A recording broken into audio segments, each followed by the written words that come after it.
Ora viva meus caros e minhas caras, sejam bem-vindos a mais um vídeo do Matchip TV. Eu sou o Falé e após uma semana de pausas estou de regresso para o review do capítulo semanal. Desta vez o tão aguardado capítulo 800 de seu nome, An Underling's Vow, ou, traduzido para português, Votos de Subordinados. O capítulo começa com a tão aguardada resposta do Luffy à sua, chamemos-lhe, magnânima aliança, sim, porque 5.600 para começar não é nada mau. E ele vai logo adiantando que, epá, não. Se o One Piece fosse escrito em português, eu tenho a certeza que esta teria sido a resposta do Luffy. Epá, não. Assim mesmo, com esta cara de pau. Ele diz isto com a maior lata do mundo. E tal, eu não gosto do gosto do álcool.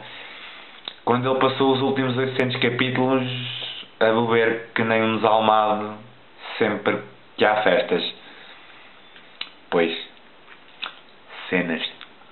Mas pronto, o Luffy continua com a sua tese de que e tal, mas se eu beber vocês vão se tornar meus subordinados e eu não quero cá nada disso. O Bartolomeu ainda tenta apelar dizendo que se ele quer ser o rei dos piratas vai precisar de ter uma força daquele tamanho se quiser tomar o mundo de assalto, por assim dizer. O próprio Zoro diz logo, não vale a pena, vocês não o vão conseguir convencer, mas já que estão nisso, aproveita e mete o Sake de volta no barril que eu trato dele. Zoro e a vida, aquilo é um amor mais forte que Luffy e carne. Bem, se calhar também não abusemos. Enfim, seguindo em frente. O Luffy volta então com os seus discursos de que ele não está interessado em ser um pirata grande, um big shot, e para surpresa de nós, pelo menos minha, e acho que também dos 7 capitães representantes das tripulações aliadas, eles todos ficam de género. Então mas nós que somos nós já percebemos um pouco o porquê desta fala do Luffy. O Luffy nunca demonstrou interesse em ser um grande pirata.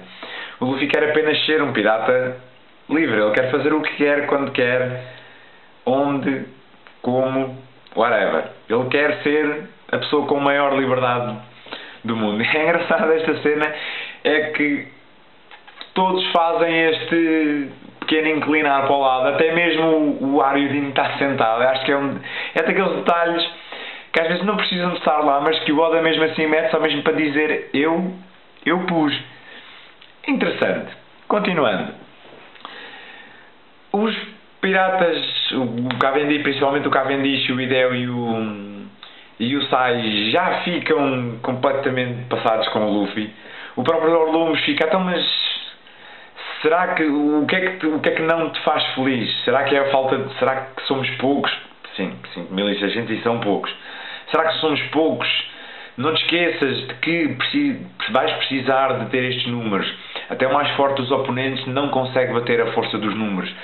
É uma frase interessante vinda do Orlumes. Será que isto pode significar que já na luta contra o Kaido o Luffy vai precisar de aliados? Porque, lembrem-se, o Kaido é a criatura mais forte do mundo One Piece.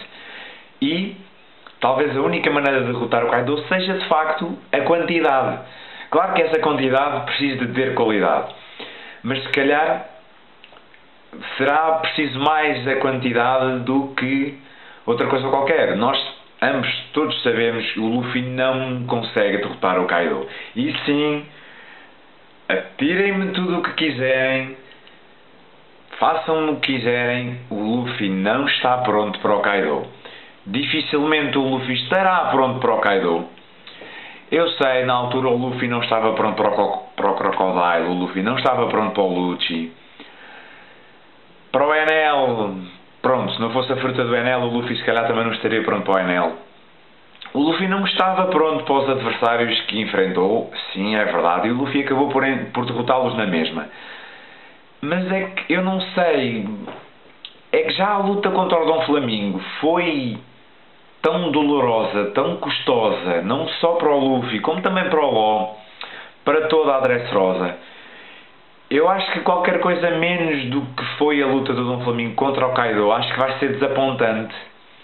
não só por questões de character development, que o Oda deu ao Kaido, aquela introdução que o Oda deu ao Kaido, e o próprio título que ele deu ao Kaido, o Luffy derrotá-lo de uma forma menos estrondosa do que derrotou o Doflamingo, acho que será mau, não será bom para a história.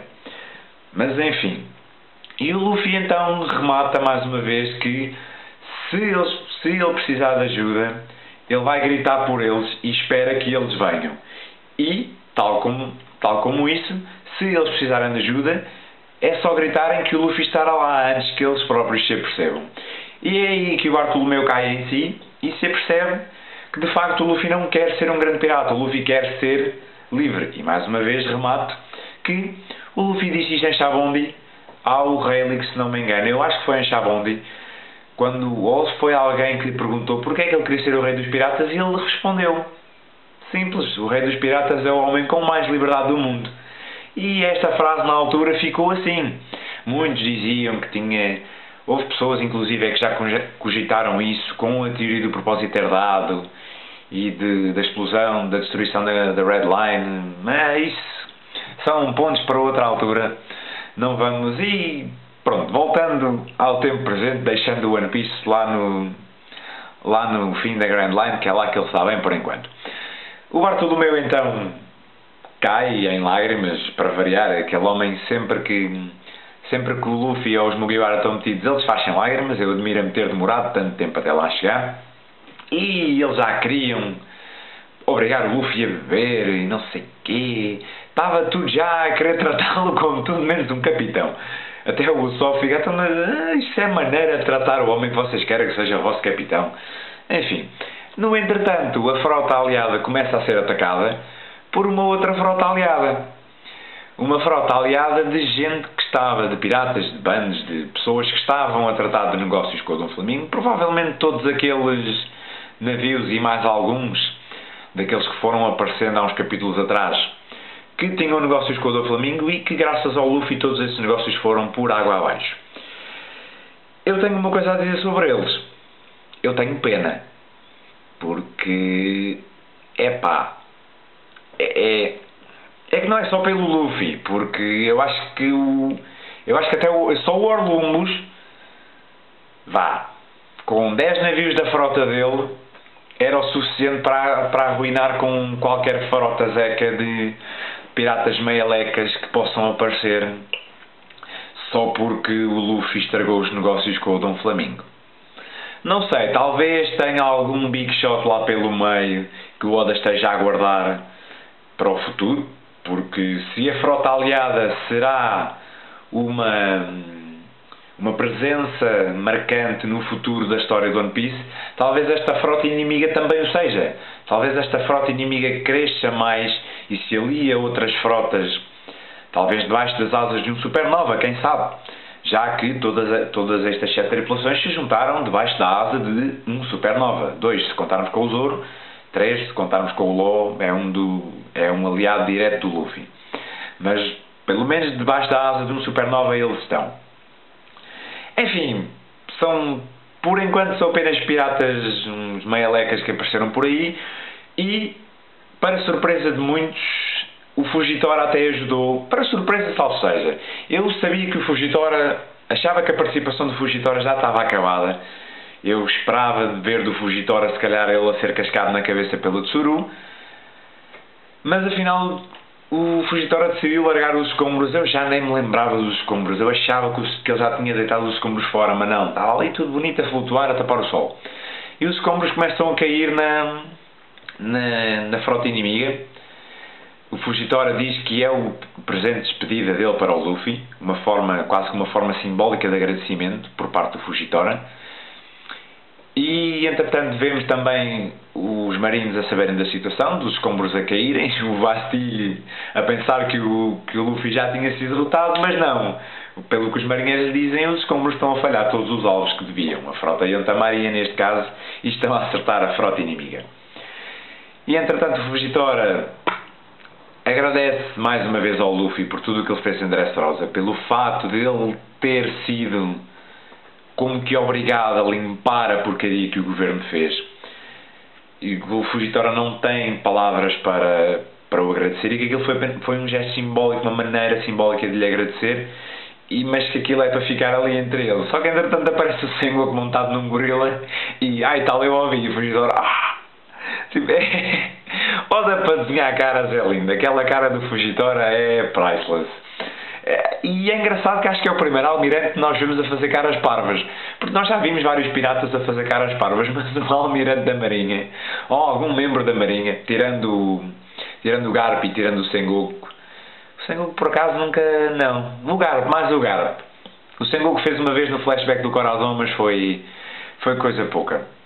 E enfim, às tantas, os 7 capitães da Aliança como que aceitam o facto de Luffy se recusar, mas para surpresa de nós, eles não, como seria de esperar, não desistem da sua ideia. E assim sendo, os 7, atuando de sua própria vontade, tal como o Luffy, pegam nas suas taças de sake e vai acima, vai ao centro e bota abaixo, como diz o profeta. E os 7 tornam-se assim subordinados sobre a bandeira dos chapéus de palha. Um momento lindo com o discurso do Bartolomeu. Por tudo o que aconteceu, nós estamos eternamente gratos e, como tal, juramos tornar-nos a tua espada e o teu escudo, e tomamos hoje, com o maior egoísmo de sempre, esta parte do egoísmo, com o maior egoísmo que possamos ter, tomamos estes copos de sake e tornamos-nos teus subordinados. Entretanto, o copo do Luffy também se esvazia misteriosamente. Sim, o Zoro lá a lambuzar todos já com o sake. E é assim formada a Aliança 5600 dos Chapéus de Palha. E começa a festa. Eu vou ser sincero, eu não esperava que houvesse uma festa em Dressrosa. Se a história não tivesse tomado o rumo que tomou com esta história da Aliança, eu continuaria a acreditar que não haveria festa. Acho que foi uma saga muito séria para acabar com festa em Dressrosa, na ilha mesmo, como foi a Alabasta, que eles estiveram protegidos no palácio e tiveram a festa e só depois é que fugiram. Portanto, esta festa foi como que uma surpresa. Acabou com o brinde, ganhámos a família Domingo e agora, quem sabe o que acontece? Talvez o Oda tenha deixado uma pequena pista nestas últimas palavras que eu passo agora. Eu não resisto, por favor, aguentem comigo e os meus dotes pseudo-teatrais. Testemunhámos hoje um voto de subordinados. Algo como nunca se tinha visto antes.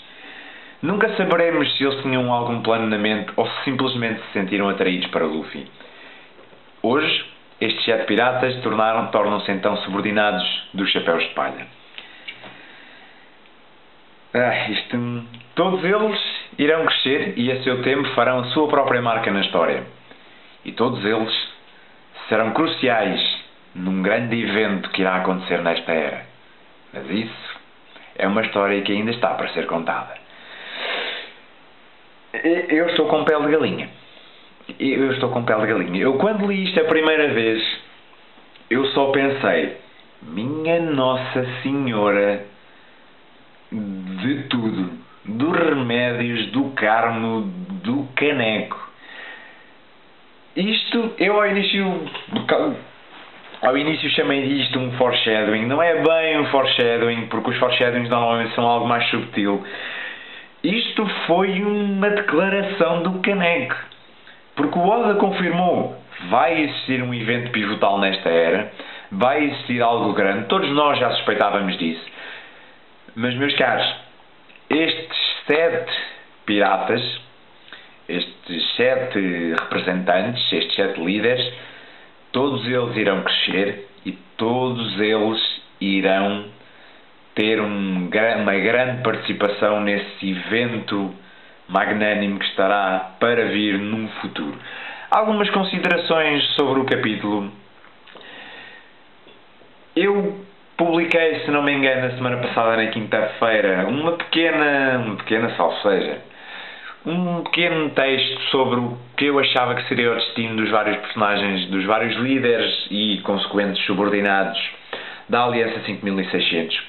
Eu ainda achava, ou melhor dizendo, eu tinha esperança que o Léo arranjasse um barquinho e que fosse por aí pelo mar com os seus 200 tontatas. Ao que parece, infelizmente não. Ele disse ao Cavendish que ficaria para o banquete e depois voltaria para Dressrosa com os Yellow Cubs.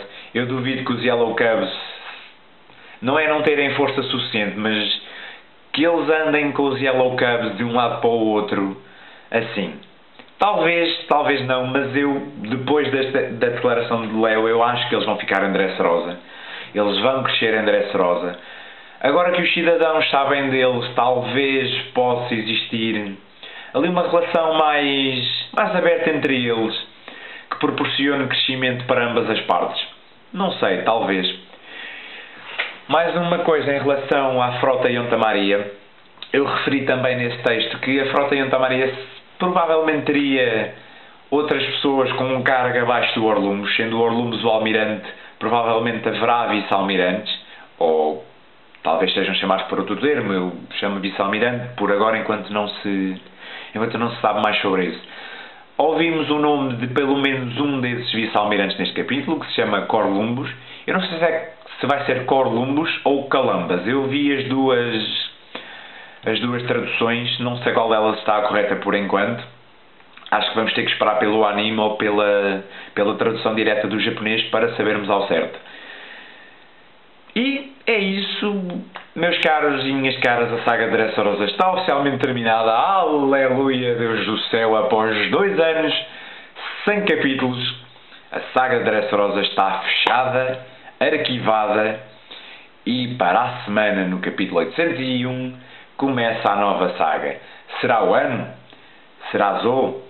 Qual será o panorama grande da saga?